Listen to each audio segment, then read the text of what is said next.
Om Tare Du Tare Du Re Soha. Om Tare Du Tare Du Re Soha. Om Tare Du Tare Du Re Soha. Om Tare Du Tare. All right, well, so good to be back with all of you. And I just want to share we had an incredible journey. Laura and I are plotting to put together a little slideshow from our trip to India. And we'll have an evening, maybe gathering where we can all gather and share the journey of 3 weeks. The teaching, my goal here for the teaching tonight is to wrap up the text. And I would love for it to be a little interactive, having some questions and making sure we have some clarity. There's some aspects that I'd like to help people approach. We've been going through this Four Noble Truths teaching by His Holiness the 14th Dalai Lama, and we've really come through this in a pretty methodical way, I think. And the last teaching, we were in the aspects of the Mahayana path, the Bodhisattva path. So at the end of these Four Noble Truths, we've got the truth of suffering, the cause of suffering, cessation of suffering, and then truth of the path. And so within that path, we have the Noble Eightfold Path, and it was presented in terms of the Theravadan traditions that will focus on that Noble Eightfold Path. Then we have the Bodhisattva path, which will imbue those same aspects of this path to awakening with compassion, with bodhicitta, great compassion. And we went through 4 of the 6 perfections. So the Bodhisattva path is contained within these 6 perfections. The starting with generosity, then ethics, patience, joyous effort. That's the practice we've been engaged in for the last month. Those of you who have been following the daily practice. And the last 2 are concentration and wisdom.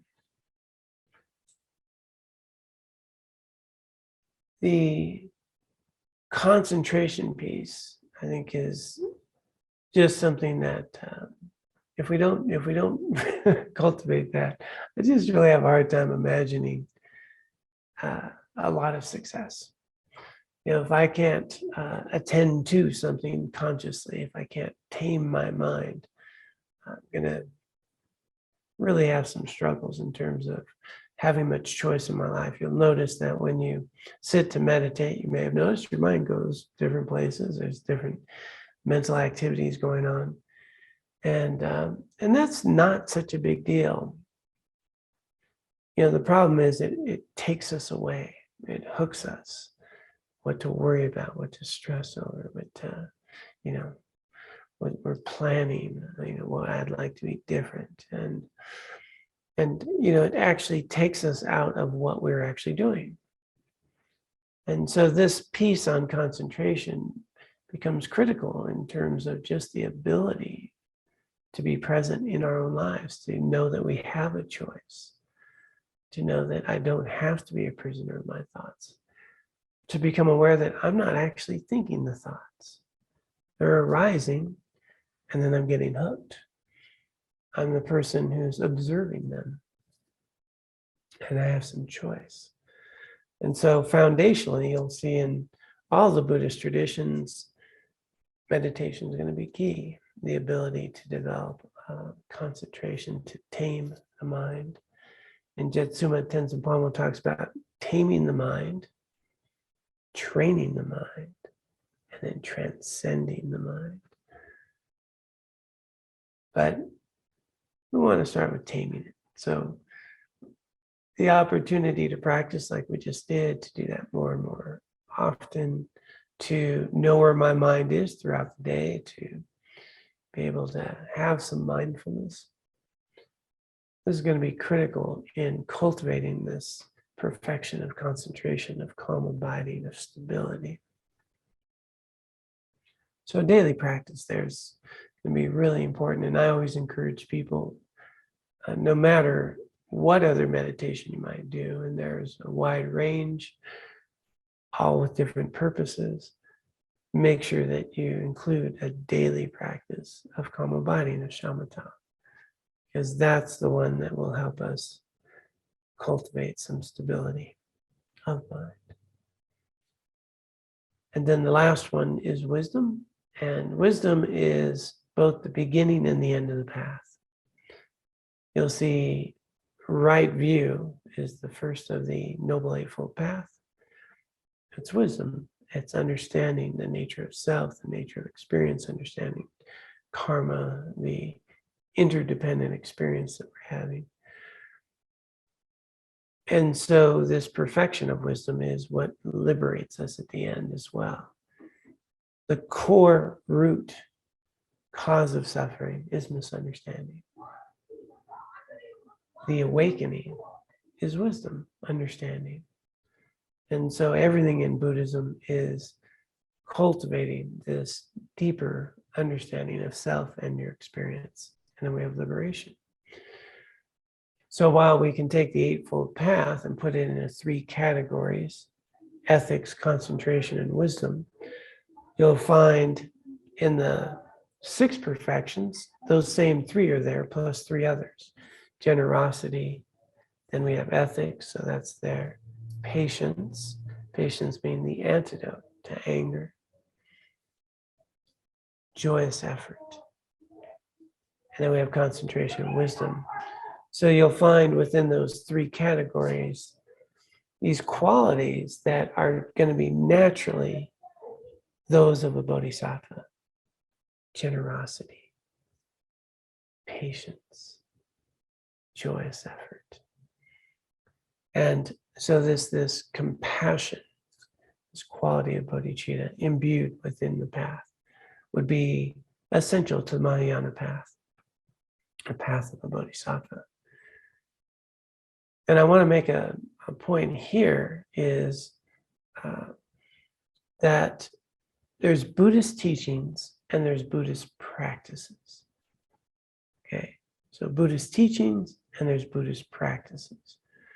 A lot of people will learn practices, purification practices, different types of practices. And they may or may not be very helpful with understanding Buddhism at all. Teachings allow us to understand the breadth and the context of the path. And then within those teachings, there's a wide range of practices that have been cultivated to help us cultivate this path. So Theravadan traditions, lots of practices. Mahayana, lots of practices. Within the Mahayana, we have Zen Buddhism, and we have Pure Land tradition in China. And of course, Vajrayana path is also one of the Bodhisattva, Tibetan path. And within those traditions, they will all have certain practices. And all these practices are skillful methods to cultivate the understanding of self and your experience. So it's nice to know that different practices for different people can help in different ways. But it's essential that I know why I'm doing the practice. How's that helping me within the context of a path? Otherwise, we can kind of get trapped into a lot of rituals and practices without really understanding or gaining any wisdom within the context of freedom, of wisdom. So, and you know, it's not like this is the best one or that's the best one or this is the right way or that's the right way. Each tradition has their lineage of practices that are helpful, and you'll find outside of Buddhism very similar practices that are going to help cultivate a path of understanding as well. And so this brings us to the Vajrayana path. And I thought maybe there might be some discussion there. We'll see. So I'm pulling up the text, and at the end of the Mahayana section, which is here in blue, you're going to see that this path is, he put here, just often described or sometimes described in terms of two accumulations: accumulating merit and accumulating wisdom. So merit, this rich, open heart of practices that are virtuous and are born to be of benefit to all beings, cultivating that and cultivating wisdom. So these two accumulations, now the method and wisdom. Method is always referring to bodhicitta, the great compassion, and wisdom, understanding. The Bodhisattva path is one in which they are unified. And so these two accumulations are the path of awakening. So those of you doing the daily practice, we're always talking about everything that we do is an opportunity to cultivate merit and wisdom. Now, the Vajrayana path. And so His Holiness, just a small portion written on it. And a Vajrayana path, often called the Tantric path, Tantra, is one that's, I think, completely misunderstood on multiple levels. And there's a lot of mystery around them. And so there's also a lot of it that you can't be taught unless you have been initiated. So that, adds to the mystery. And so His Holiness is just, trying to give you a taste of it, and I'd be happy to hopefully provide some more clarity and some insight as best we can. So again, another set of practices and methods. The profundity and sophistication of Tantra or Vajrayana system, from the practice of unifying method and wisdom. So again, same thing, but a method of doing it. To put it very briefly, of the unique features, one of the unique features of the union of method and wisdom in the Vajrayana teachings is that the practitioner first subjects his or her perception of self and the world to an understanding of emptiness.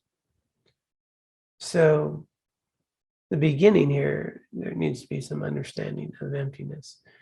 And rather than grasping to a solid identity of self, an understanding of the dependently arising self and the world and our experience.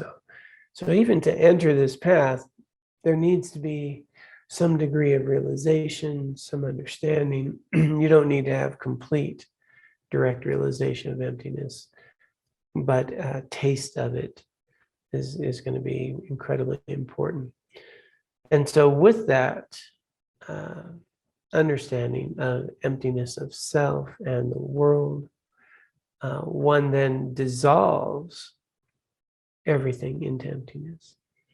The constructs of self, the constructs and labels of the world you're experiencing dissolves into emptiness. That cognition of emptiness is then visualized imaginatively, of course, at the beginning, because we're maybe not fully awakened here. So this cognition of emptiness, right? So just this idea of emptiness, whatever degree of understanding, then is visualized as the perfect form of a meditational deity. In other words, you become the deity. So you might become the Buddha of compassion. You become Tara, or so these qualities, these aspects of this deity that you are initiated with, you recognize and reflect on the non-substantial or empty nature of that deity. So within one instant of cognition, both method and wisdom are present and complete. There's a visualization of a deity and at the same time an understanding of the empty nature of that deity. And so this is a practice skillfully cultivated over many years, and which there's a lot of preparatory things that are done and a daily practice to encourage every single day dissolving that grasping identity of self, resting in emptiness, and then generating oneself as a Buddha, and then holding that view, what we call divine pride. Not that you're better than anyone or anything like that, but it's a sense of those qualities of let's use the Buddha of compassion. Those qualities that there is no difference between the emptiness of the Buddha and the emptiness of you. There's no difference. It's the same taste. And those qualities are within you already. And the real value of this that's powerful is we're taking the result, right? The result is to become a Buddha. You're already adopting those qualities at the beginning. So you start recognizing those qualities that are already within you and allowing them to ripen much quicker. So we're actually taking the fruition, right, the end of the path in a sense, as the path and seeing those qualities. And the skillful method here then allows one to generally much more quickly see and recognize those qualities within oneself. And so essentially that is a core Vajrayana teachings, is to be empowered to receive an empowerment, what we call a wong, a full empowerment. And you get invited into the mandala of a meditational deity. There's your guide that you take the empowerment with, and you take these vows, these commitments of bodhisattva. So if you're going to enter a mandala, if you're going to take an empowerment, one would receive this empowerment, but in order to do so, we purify, we cleanse, we take bodhisattva vows, and then you take the tantric vows, the Vajrayana vows.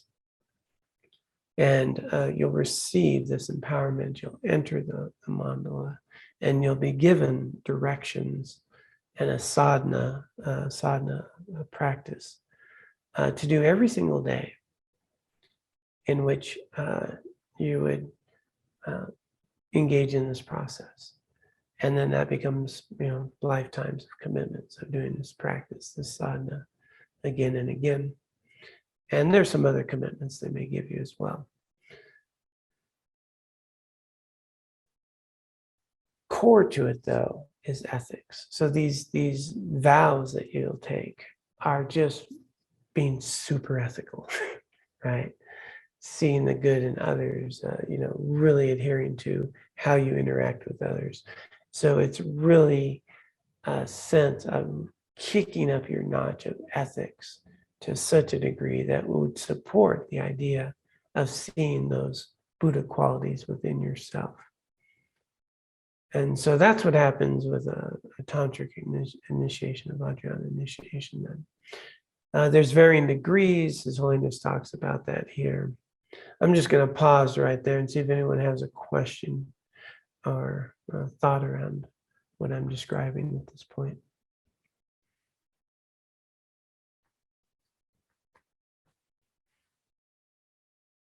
Super clear. Okay. So let me bring this up. And so within the Vajrayana tradition, there are 4 principal classes of Tantra according to the Gelug. So Gelug, Sakya, Kagyu. And so Tibetan Buddhism has actually 4 schools. These 3 schools have these sort of categories of Tantra: Kriya Tantra, Karya Tantra, Yoga Tantra, Highest Yoga Tantra. And so these are classes of these tantric practices. The Yoga Tantra and the Highest Yoga Tantra, those are the ones that are going to involve taking vows and living in a certain way. And Highest Yoga Tantra is also got meditative practices. So in the highest one, you would receive much more detailed training to use various physiological elements, such as visualizing your energy channels, the energies that flow within the channels, the subtle drops, and so on. These are very specialized, highly sophisticated, and require incredible amount of years of practice to develop within. And he makes the point that there's always the aspiration, bodhicitta, and insight into emptiness. Without these 2 factors, bodhicitta and insight and emptiness, again, method, wisdom, bodhicitta, and wisdom. Without those 2 factors, none of them would be considered a Buddhist practice. However, in some very reliable and authentic texts belonging to Yoga Tantra, it is said that the Vajrayana path can also be based, this is just a technical note here, on the understanding of emptiness held by Chittamantra school. I think they call mind-only school, if I call that right, but not necessarily on the Madhyamaka. So that's, again, these different philosophies or schools of thought on emptiness. And His Holiness says he feels that if tantric practice is to be comprehensive, and if one is to attain full realization of the path, tantric path, an insight into emptiness based on Madhyamaka is actually crucial. So that's His Holiness's thought on that. Okay, so that's more than a mouthful, right? Lot of ideas about what Tantra is, and if we understand that really at its core is methods that help one work to cultivate a direct experience of your own Buddha nature, I think that would be helpful. Now, within that, there are these methods of working with your channels and the winds, what they call the winds. And those are really advanced practices as well. So, is Vajrayana for everybody? No. Is Bodhisattva path for? No. Is regular foundational Theravadan practice for Arhats? No. Are there practices that can cultivate this in a variety of ways? Yes. What His Holiness has done here in the Four Noble Truths is present the foundational teachings of the Buddha, and combined in the end result here of this path of freedom, the Noble Eightfold Path, the different methods and different schools that we can all find our way with. And you're going to find some speak more to others than other paths. And the last piece I'd like to touch on is within the Gelug tradition that His Holiness is speaking of. There's what we call Buddha potential. Because the idea is that everyone has Buddha potential. Animals, everyone, all sentient beings have Buddha potential. Everybody. And the path and the process there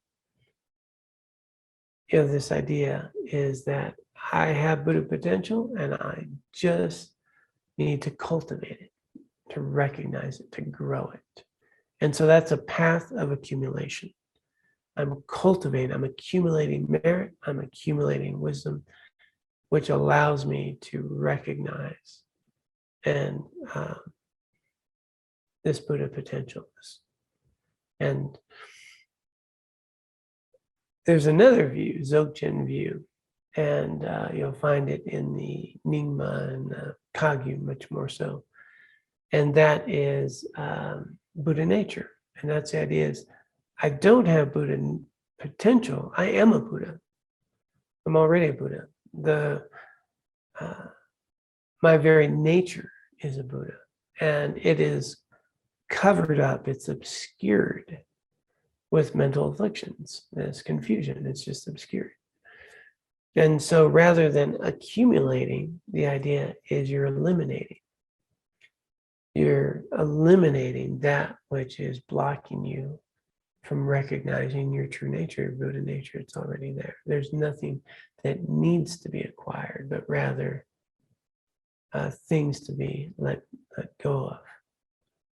And so both of them are taking essentially the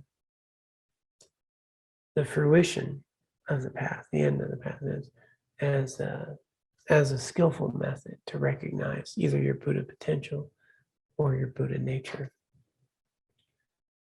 And what's interesting is they both, you're still doing a lot of the same things that would eliminate or accumulate, right? Ethics, concentration, wisdom, you're still doing those things. All right, so it looks like we do have a hand. Rita? Yes, I'm wondering, is it possible that, I get there are two paths. Is it possible that some people really have the Buddha nature and just need to shed the other stuff, and other people actually don't have the Buddha nature and need to accumulate it? Is it possible that there are two paths because there's two kinds of people? I don't think either of those schools would say that. Just the school would say, you have Buddha potential, and the other school would say, you have Buddha nature, that everyone does, right? And there's a bit of just semantics with that, isn't it? If you all have Buddha potential and it's already there, or I think the deal is the view that you take, and so this idea of being able to really come right to grips that you are a Buddha, that can be pretty challenging for people. And I was thinking Richard Dreyfuss, who's an incredible scholar, first Westerner to be a Larampa Geshe. He says you just have a lot of chutzpah. A lot of chutzpah. You are Buddha. And some people got that, and some people, it just makes more sense to cultivate, accumulate. But not that there's any difference. None of us have any difference in that sense from these perspectives. But a really good question.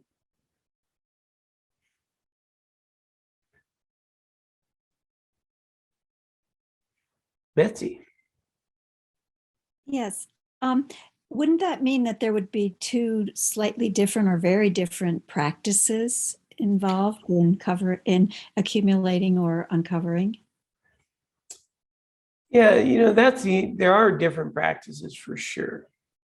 So for example, in the highest yoga tantra and entering the mandala and visualizations and those practices would be very different than a Dzogchen view, where you don't have to go through stage of generation and all that, but much more their practices would be, but the foundation would be the same, right?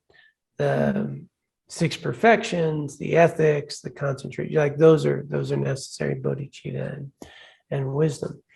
But within, I'm just going to go Dzogchen because I'm more familiar with that, my own training.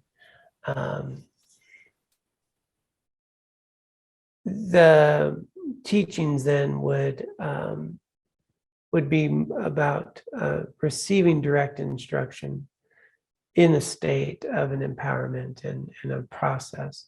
You're still getting an empowerment. You still have, vows and precepts and practices that you would maintain, very much the same in that sense. But you'd receive pointing out instructions, these pointing out instructions, where in the process you'd receive from the teacher a taste, pointing out of the nature of that Buddha nature. And then at some point, even what they call texture, they just cutting through all construct of self. And so it's much more of, rather than generating and all of these elaborate visualizations, a cutting through. So those practices would be different, but they would be within the context of that training. Foundationally, you're still going to have all the same types of practices in terms of bodhicitta and wisdom and the six perfections. Thanks. Yeah. So Dzogchen empowerment would be very different from. It would be different than highest yogic tantra with the very elaborate accumulation path, stage generation practices. They'd be different practices.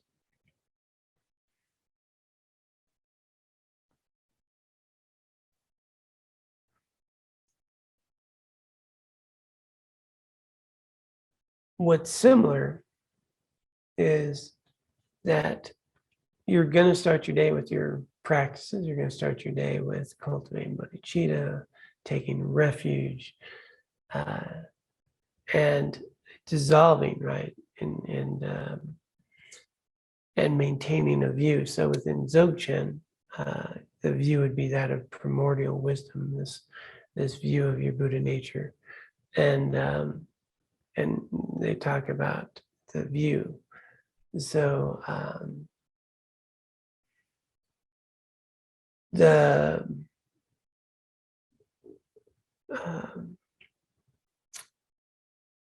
other traditional then, or not, that's not the right word. The other practices of accumulation, you would be holding divine pride, so as a Buddha, and the other one is maintaining the view. So in both, you're still going to go through your morning practices, your sadhanas, but in both cases, you're going to see yourself either through the view of pristine, primordial wisdom, or as a Buddha, as the Buddha of compassion, but you see yourself as generous, and then try to maintain those qualities. And what's nice to that is if I am seeing myself as Chenrei Seg, Buddha of compassion, and I'm holding that view as much as possible in my interactions, you're going to notice it's harder to be a jerk, right? Buddha of compassion is not going to be a jerk, so it allows you to ripen the qualities of kindness and compassion, patience. It allows those to ripen, as well as we try to assimilate those and try to see what that would be like. What would a Buddha of compassion be like in this interaction?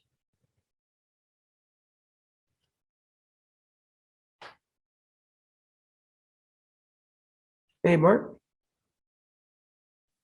Yeah, John, there's two sections in the book following that section on the Vajrayana path. The first section is the advice on following the Buddhist path, and then finally the conclusion. Are you going to maybe reflect on those at all? Yeah, and I'm going to do that next week. Okay. So, I know I just got back from India, and but next week I have to go to Texas. So I thought this, I think, adds the area that I imagine more people would have lots of more questions and dialogue. And so next week, what I was going to do is, as you know, I'm going to be away, is I'm going to record that teaching and unpack that a bit. And so that'll be the wrap up for that.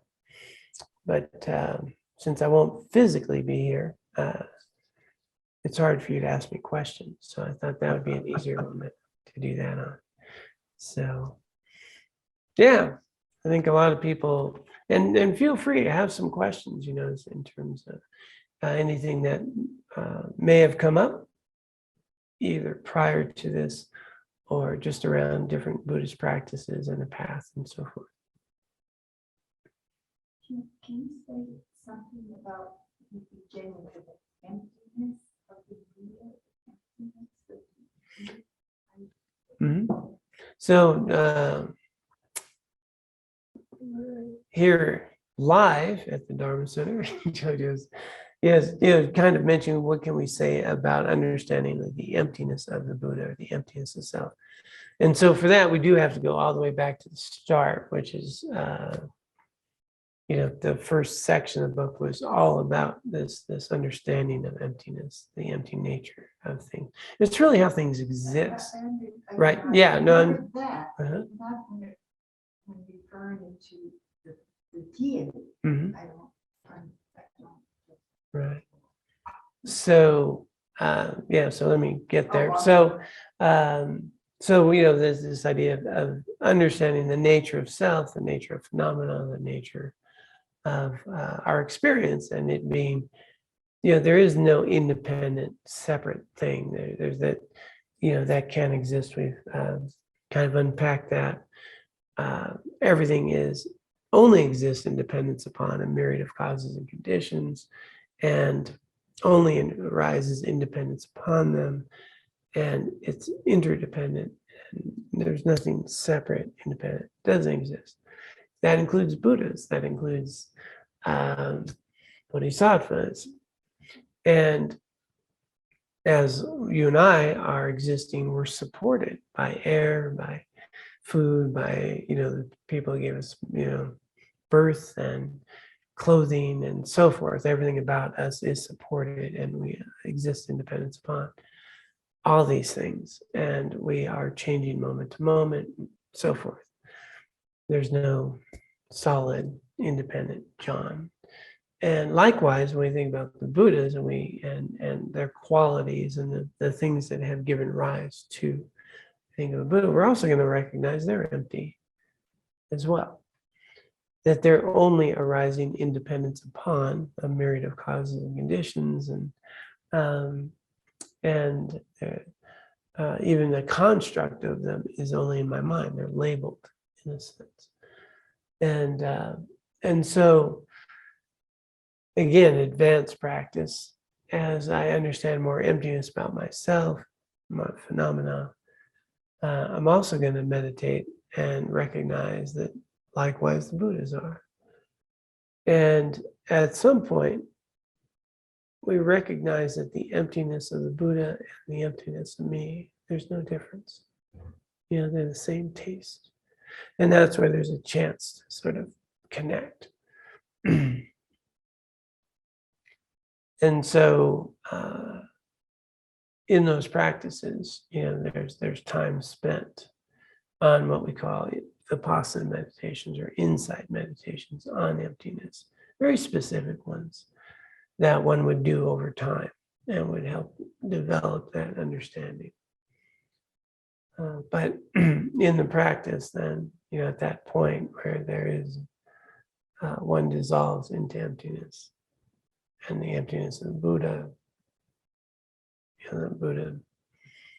and you merge in a sense. There's a nice connection there. That there is no difference in the emptiness itself. But it's something, to be experienced, and it takes some time. But what we want to recognize is that, you know, there's emptiness there as well. And by emptiness, it's not nothingness. Right? It's not, there's not, you know, there's existence. But things arise in dependence upon, you know, there's nothing solid. So, yeah, it takes practice. It's that little thing hard to grab onto, you know. Yeah. But there is a nice bridge there, connection, when we recognize that there's no difference between emptiness of me and emptiness of Chenrezig. And there's a chance. So you can see a really skillful method there. And so it's often said, you know, this is the fast path, would be a Vajrayana path, because you're already cultivating the fruition, the qualities of a Buddha early on. And then try to maintain that. And that's why there's so much in terms of vows and commitments. It's really hard to support that quality of mind. You know, you really have to try to be a pure person. And so all the vows are really around ethics and maintaining the conditions for that. All right, Rita. I'll say it's hard. So I am wondering about something I think you taught about a week or two before you went away. I have this memory of hearing the word concealment or concealing. Did I make that up or hear it? Does it, and it was in the, I mean, speaking of ethics, it was sort of in the context of like a lie of omission, of like not acknowledging unskillful behavior or something like that, or not admitting to things. Did you use that word, or did I imagine that? Did I misperceive? I don't know if I use exactly that word, but I think what you're talking about is in the 7-point mind training on Tuesday mornings, avoiding pretense, and the analogy being like a cat, you know, covering up its litter, you know, that we're omitting, you know, we're concealing things, and that, you know, in the context of you know, just, you know, being who you are, being authentic, that, you know, secrets are so detrimental.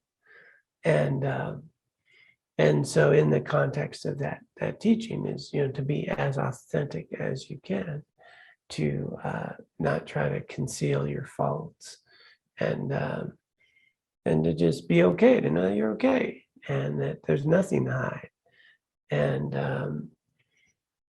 you know, not to put on airs or try to pretend something we're not, or hide these faults. And so, you know, and that was that analogy that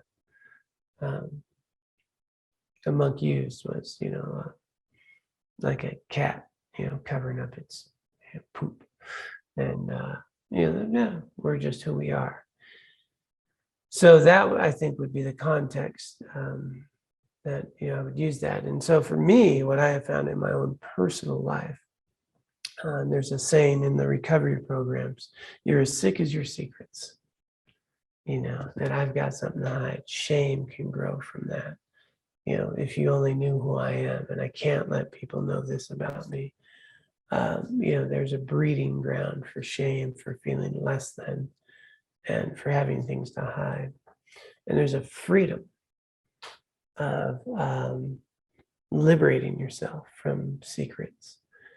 And that doesn't mean you go tell everyone everything about you. In a safe place with the right person, uncover, you know, discover yourself and discard your defects. And there's a real freedom, you know, in uncovering some of those secrets, saying them out loud in a safe place with the right person, and being able to be free in that way. Very healing. So I think that would have been the context that you may have heard that. Yeah, that was it. Thank you. You used the word conceal a couple of times and just now, and it did have to do with secrets and not showing your faults and stuff like that. So thanks for clarifying it. I appreciate that. Yeah, good. And doesn't mean we tell everybody what we think. I learned that the hard way. You know, so yeah, important. Thanks for asking. Okay, anybody else got anything here?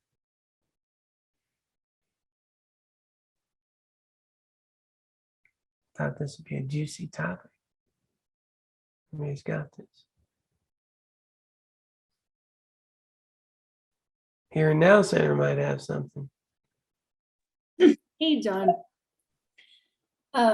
So for us, maybe lay people who are just doing a simple meditation practice daily, what might be a good way to approach exploring either of those paths?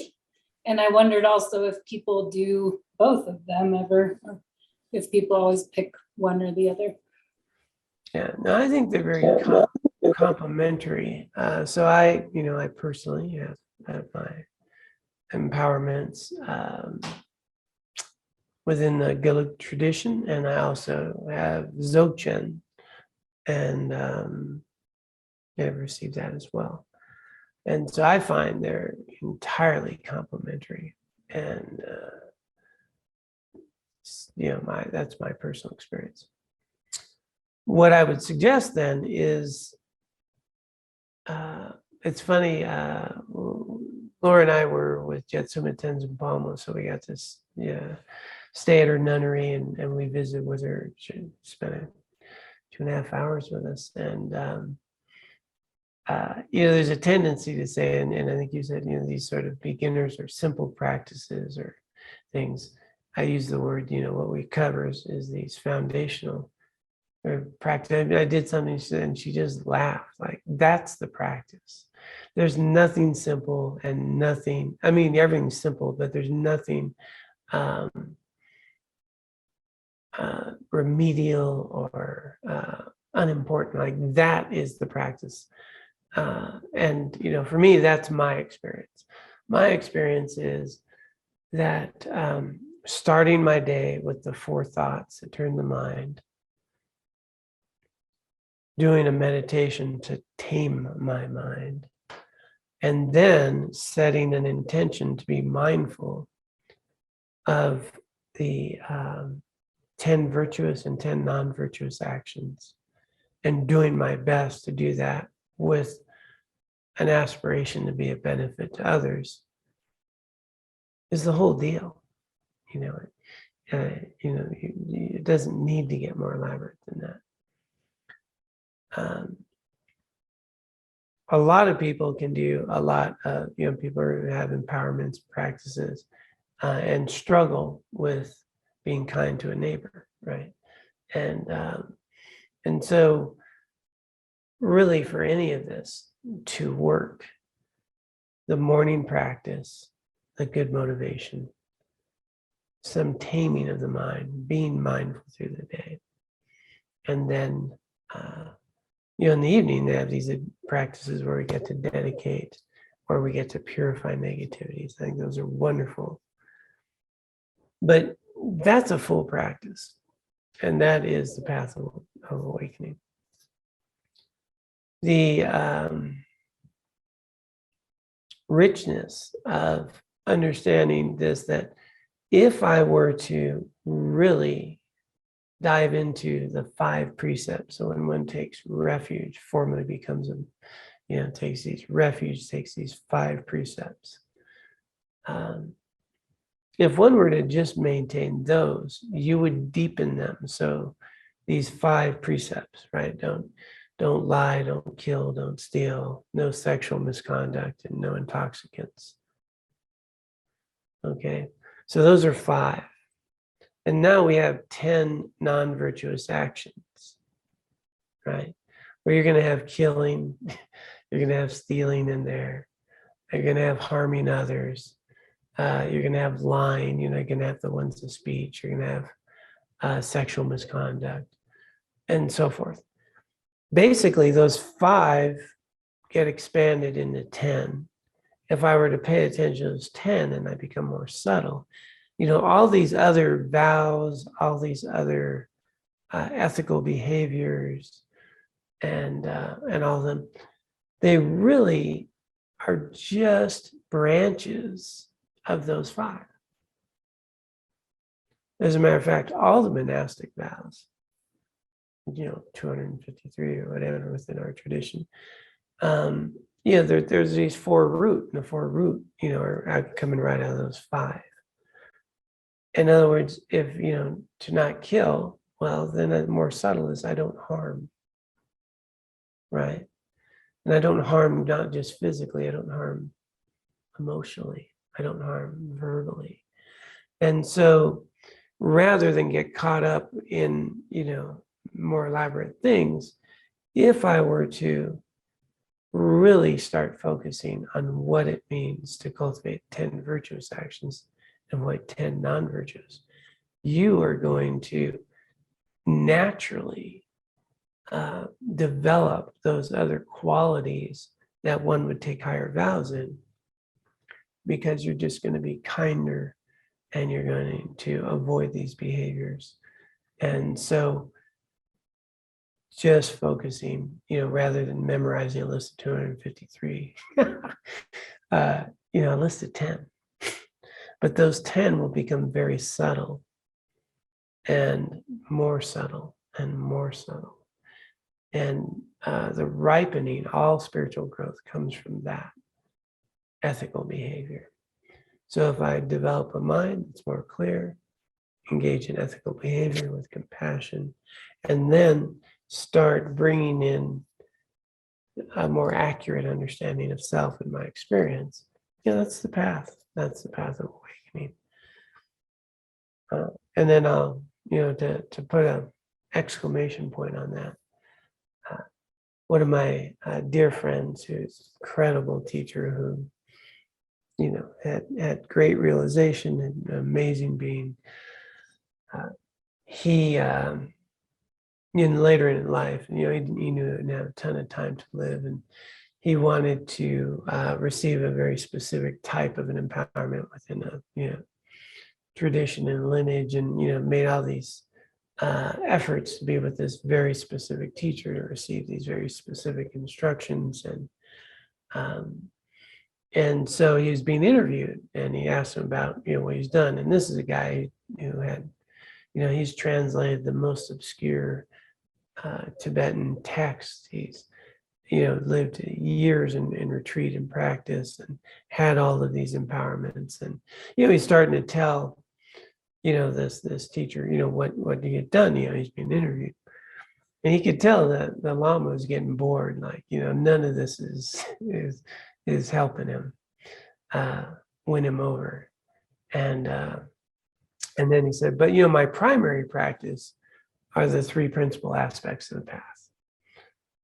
3 principal aspects of the path are renunciation, bodhicitta, and wisdom. And then the Lama perked up. He goes, oh. He goes, that's your primary practice. Yeah, okay. I'll give you this empowerment. And so when my teacher was transitioning, the advice that he gave at the end of all of his teachings was the main thing to practice was the 3 principal aspects of the path: renunciation, bodhicitta, and wisdom. So, so I would say that for a beginner, renunciation, bodhicitta, and wisdom. For an advanced practitioner, renunciation, bodhicitta, and wisdom. And everything else are just methods. They're just methods to help us cultivate renunciation, bodhicitta, and wisdom. And our we'll engage with, certain practices, certain times in our lives where they'll just speak to us more. So for me personally, and I've shared that this more than once, I remember getting teachings on emptiness and being at the Buddhist center and thinking, this is just way over my head. This does not non-dual. What do you mean non-dual? Like, just there's no, there's me, there's the table, things are different. There's just, I couldn't even think that I could get that. But what I decided was to be a good person, that the ethics, that these teachings are meaningful. I want to be compassionate. I want to be a good person. And these teachings are helping me do that. So that's what I focused on.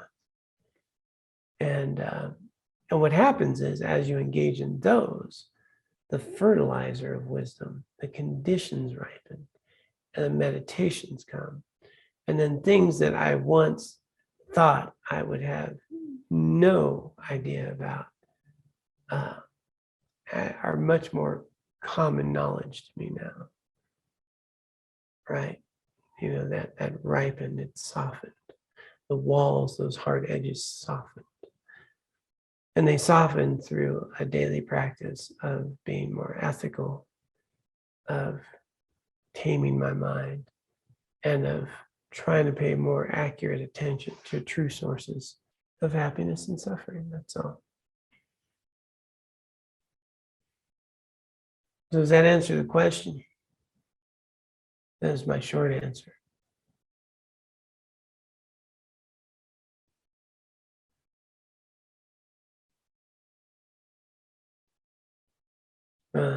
I'm hearing nothing, but I'm going to say, hopefully I did. Okay. Yes. Okay. Yes, thank you, John. All right. I love hearing other people's voices. So, all right, we are at the end here. Laura, you're going to say something? Well, hey, John, I did post a question, but I'm just being quiet. I wrote it because I have to be quiet here. Okay, yeah. And yeah, just for record, people, if you do in the Q&A, I'll see it. In the chat, I'll miss it. But is it in the chat or is it in the Q&A? Q&A chat? doesn't show up, just the chat. Okay, well, that's no fun. Okay, so here's the question. If one was to engage more deeply in one of those particular paths over another, why would one? Would it be because they were led by a teacher, or personally felt called or made more of a choice for themselves, or some other reason? So I think all those could be true. I think often what happens, especially in these days, is that people take empowerments and not even knowing what they're doing. Oh, there's an empowerment, I'm going to empowerment. Oh, doing that, And so a lot of times people are chasing something, or, there's a charismatic teacher or something, and they're engaged in a particular path, more by happenstance rather than conscious understanding, choice, and even a knowledge that there's other paths. I think that's very common. And then within particular traditions, you will also have a mindset that, this is the path, this is the way. So if you go to a Buddhist center, a lot of Buddhist centers, they will, have sort of a view that, these are these teachings. And even though it may be outwardly said, not superior, and there's a sense these are the superior ones, these are the ones that we do. And so then you wouldn't do, if you're a Gaelic, maybe not Mahamudra or Dzogchen, but maybe you came in a teacher who's Dzogchen, and then, that of course makes sense. And so it's rare that you'll find a wide range of teachers Venerable Priyadarshi is a great example of a Rime teacher. Rime is open to all lineages, where he'll, extol the virtues of all. And a teacher like that, you might see your mind in a particular way that these teachings would be more ripe for you than this path, and so forth. But also, some people know right away. Some people know heart opens, this is it. You have an experience. And this is the path for me. And so that happens. And that's very special when that happens. So we might have that personal experience. We might happenstance pick something. Or conditions may have ripened, that the right teachers arrive. You've created the conditions, and it just naturally falls into place.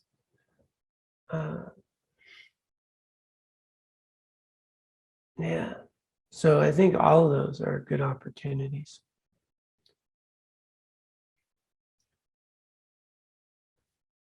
Wonderful question. And the thing is, not to rush.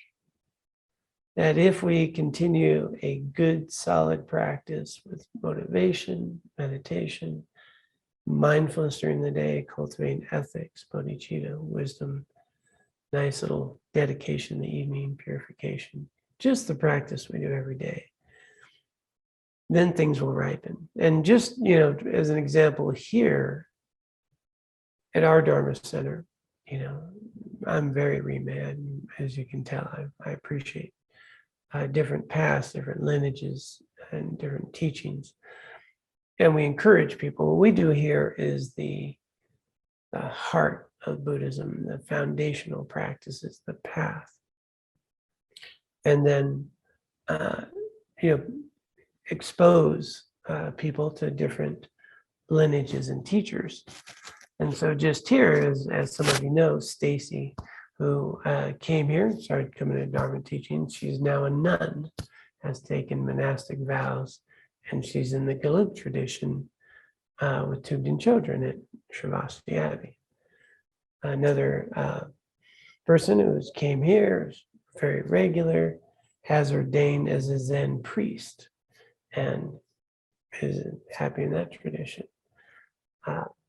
Aaron and Virginia, who, part of us journey for a long time, introduced to Alan Wallace, very much engaged in a Dzogchen path. And so, I think for me, that is the approach. I mean, obviously it's what we do here, is that we engage in a solid, foundationally strong path based in the teachings of the Buddha. And then different methods and paths will be available to you. And the one that is ripe can be the one that you'd engage in. And, they can also shift, right? I've had benefit of different ones as I've engaged in my practice. So that was an extended answer to the other short answer. All right, well, let's go ahead and dedicate the merit and the wisdom, the two accumulations that we have cultivated from our time together for the benefit of all sentient beings. Taking just a moment to remember the incredible gift of these teachings and our motivation to apply them in our daily lives and to be a benefit to all sentient beings, and of the great kindness of all the teachers that have made this possible for us.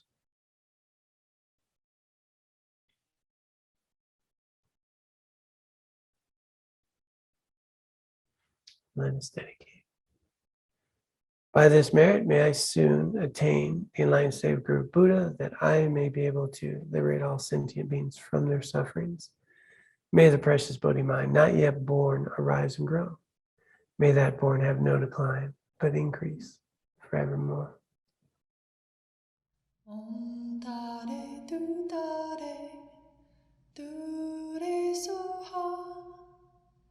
Om Tare Tu Tare Tu Re Soha.